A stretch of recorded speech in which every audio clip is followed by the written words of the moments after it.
Good evening from London. Oil prices have risen to $124 a barrel on concerns about global supply. The increase comes after the European Union agreed to reduce its reliance on Russian oil and China. Brent crude, the global benchmark, was up 1.9%, highs last seen in March after Russia invaded Ukraine. The EU embargo will further tighten the oil market as the world heads into the peak demand season. The women's online fashion brand Misguided has fallen into administration after last-minute bailout discussions failed to finalise a rescue deal. There had been hopes that the fast fashion retailer Boohoo would rescue the embattled brand.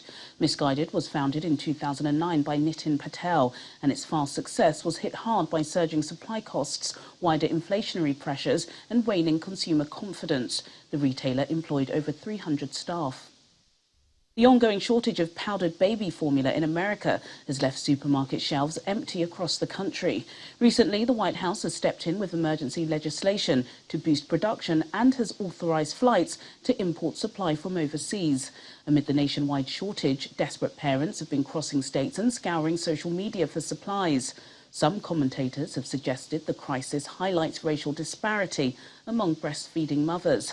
Earlier, I spoke with Dr. Anne Kellams, president of the Academy of Breastfeeding Medicine, for more on this story. Once we get past the crisis part of this, and as you say, it's starting to abate, which I'm glad to see, I think as a society, as a nation, globally, we need to think about, why are we so reliant on formula when, in fact, over 80% of the mothers in the United States want to breastfeed? Why are they not successful? And it's not the fault of the mothers, but they're going into it never having seen anyone breastfeed. They're going into it without all of the education and knowing what to expect, realistic expectations. Babies are still separated from mothers in a lot of the hospitals across the United States at that very critical time when you establish milk supply. So I think there's a lot of things that we need to be thinking about in order to prevent a future crisis once the dust has settled. We already knew that women with lower education, women of color, women with lower socioeconomic status were breastfeeding less, and we think that has a lot to do with the societal problems that I just mentioned previously.